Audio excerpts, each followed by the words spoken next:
Hi friends, কিশলয় চ্যানেলে আপনাদের সকলকে স্বাগত। আজ আবার একটা মজার ছড়া নিয়ে চলে এসেছি সুকুমার রায়ের শিশু সাহিত্য সমগ্রহ থেকে। রামগরুরের ছানা।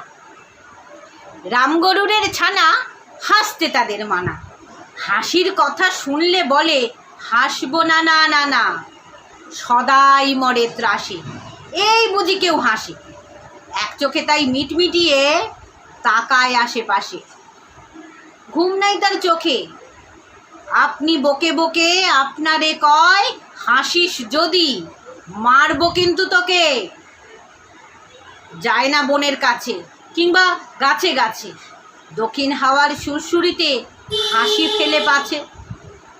সোয়াস্তি নেই মনে, মেঘের কোণে কোণে হাসির বাষ্প উঠছে ফেঁপে, কান পেতে সে শোনে। ঝোপের ধারে ধারে রাতের অন্ধকারে, জোনাক জলে আলোর তালে হাসির ঠারে ঠারে। হাসতে হাসতে যারা হচ্ছে কেবল সারা, রামগরুরের লাগছে ব্যথা বুঝছে কি আর তারা। রামগরুরের বাসা ধমক দিয়ে ঠাসা, হাসির হাওয়া বন্ধ সেতায়, নিষেধ সেথায় হাসা। ভালো থাকবেন সবাই।